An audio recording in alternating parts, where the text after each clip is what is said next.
बिस्मिल्लाहिर्रहमानिर्रहीम। ख़ातिन हज़रात अस्सलाम वालेकुम। हम नाकाम लोगों का ज़िक्र कर रहे थे।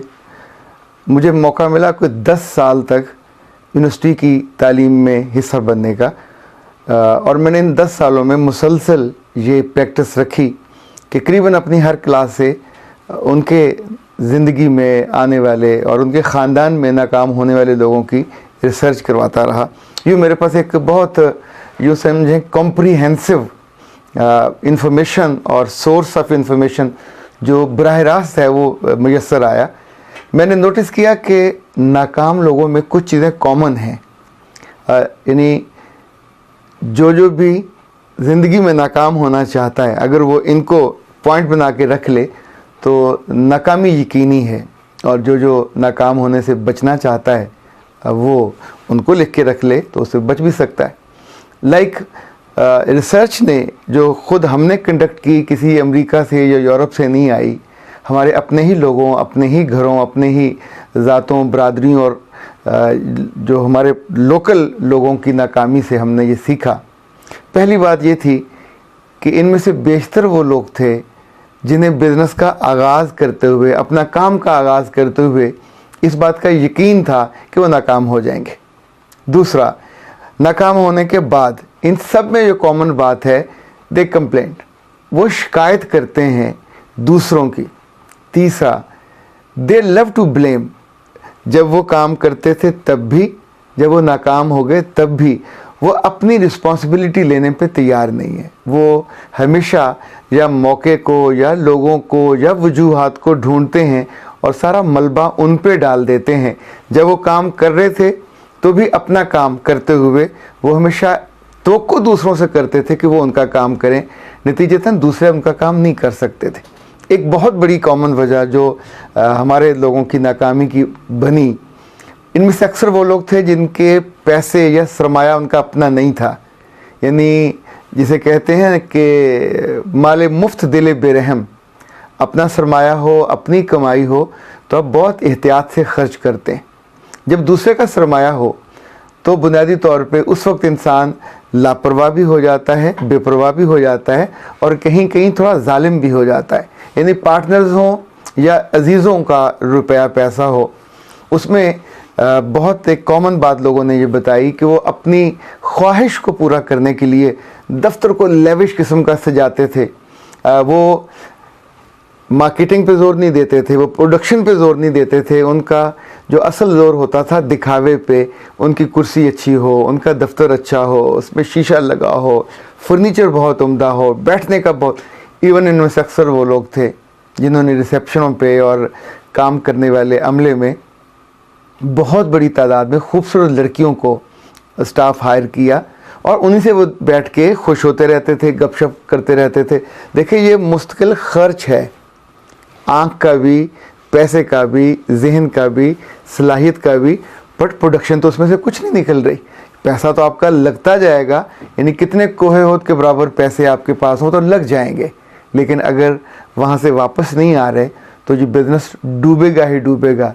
अच्छा, इसमें जो एक और बुनियादी चीज़ हमने नोटिस की जो कॉमन थी इन सारे नाकाम लोगों में, उन्होंने अपने बिज़नेस में लिखत पढ़त नहीं की, कोई सिस्टम नहीं बनाया, कोई टारगेट नहीं रखा। यानी टारगेट ये मस्ट बी दे सामने लिखा होना चाहिए कि हमें कितनी देर में क्या करना है, कहाँ पहुँचना है, कितना खर्च हो, कितना हमने उसे वापस आना है।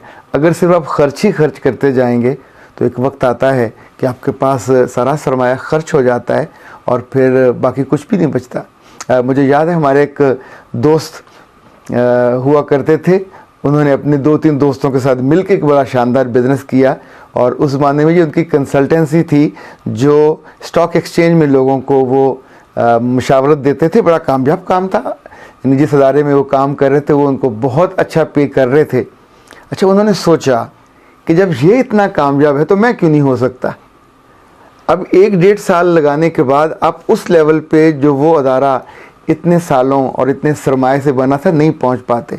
उन्होंने कुछ और लोगों को दिखाया, बताया कि हम करते हैं, मैं कर रहा हूँ और इतने लोग मुझ पे एतबार करते हैं। तो उन्होंने ये बात दुखी दिल के साथ मुझे बताई कि हमारे तीनों के पास 18 लाख का सरमाया आया और हमने उससे बिज़नेस का आगाज़ किया और चंद माह के अंदर वो पूरे 18 के 18 लाख दफ्तर की डेकोरेशन पे, खूबसूरती पे, फर्नीचर पे और दीवारों पे और शीशों पे खर्च कर दिए। नतीजतन 3 माह के बाद सरमाया ख़त्म हो गया। इवन बिल देने और किराया देने के पैसे नहीं बचे। अच्छा, जहाँ जहाँ लोगों ने दूसरों को देखकर लेविश किस्म का, यानी ये या तो अंदर में आपके एहसास होता है कि आप बहुत जल्दी बड़ा, आपने किसी को आइडलाइज़ किया, उसका दफ्तर, उसका फर्नीचर, और वैसा बनना चाहते हैं। बड़े सग़ीर में और पाकिस्तान में जितने बड़े लोग हैं, कभी इनसे मिल के देखिए, ये कभी इन चीज़ों पे पैसे खर्च नहीं कर। जैसे हमारी शेख बरादरी है, वो कभी घर ख़रीदने पे और इस तरह की चीज़ों पे पैसे नहीं लगाते, वो काम पे पैसा लगाते। अच्छा, इसी तौर पे इनमें से बहुत से लोग ऐसे थे जिन्होंने वो काम किए जो कभी उन्होंने नहीं किए थे, इवन उनके बाप दादा ने भी नहीं किए थे। जब आप ऐसे काम में कदम रखते हैं तो नाकामी आगे बढ़ के आपका इस्तकबाल करती है। ये जो हमारी मेमन बरादरी है या चिन्योटी बरादरी है, जो कराची वाले लोग हैं, इनमें एक बहुत खूबसूरत आदत है कि अपने बच्चों को जब ये जवान हो रहे होते हैं कभी अपने काम में नहीं डालते, हमेशा अपने दोस्तों के काम में भेजते हैं, उनके दफ्तरों में। कॉरपोरेट में हम इसे इंटर्नशिप भी कहते हैं, यानी उनके खर्चे पे उनके दफ्तर में जाके पूरा प्रोसेस सीखते हैं, लोगों से डीलिंग सीखते हैं, नफ़ा और नुकसान सीखते हैं, इवन ज़र्फ़ सीखते हैं। वहाँ जाके जो ज़िद है, जो हसद है, जो तासुब है, मेरा ख्याल ये भी काफ़ी कम होता है। आप जो जज्बात का, यानी ये वाला फेज़ जिन लोगों पे होता है, वो आम तौर पे बिज़नेस में आगे नहीं जा पाते। और जब आप किसी के साथ मिल के कर रहे होते हैं और लोग आपको जज कर रहे होते हैं, तो फिर जब आप अपने काम में आते हैं तो बेहतर परफॉर्म करते हैं। मेरी आरज़ू है कि जब आप लोग अपना कोई छोटा या बड़ा काम करने का आगाज़ करें, लोगों को देख के मत कीजिए, लोगों की तरफ रश्क से देखें, हसद से नहीं देखें, पर उस काम में फिर उसका इल्म हासिल करें, उसका फ़हम हासिल करें, मार्केट की पूरी स्टडी करें।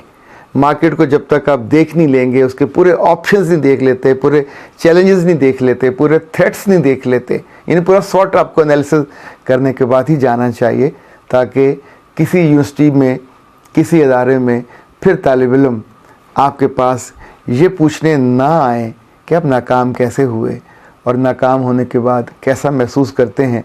हर नाकाम आदमी बुरा महसूस करता है, नाकामी को खुशी नहीं होती, अल्लाह माफ़ करे, नाकामी जहर जैसी होती है जो आपकी रूह तक उतरती है। और अगर नाकामी बार बार हो तो ये दिल में और जहन में बैठ जाती है और फिर आपको एक नाकाम आदमी बना देती है। इसलिए किसी भी छोटी बड़ी नाकामी पे फ़ौरन रुक के सोचना चाहिए और उस नाकामी की एनालिसिस करना चाहिए और उन वजहों को दूर करना चाहिए। मेरा रब भी यही बताता है कुरान पाक में, उम्मतें कैसे डूबी, लोग कैसे डूबे, किन किन आदतों से उनमें नाकामी ने उनका घर देखा। सो सलामत रहिए, कामयाबी की तरफ जाइए, कामयाबी का बायस बनिए, सलामती का बायस बनिए। अस्सलाम वालेकुम।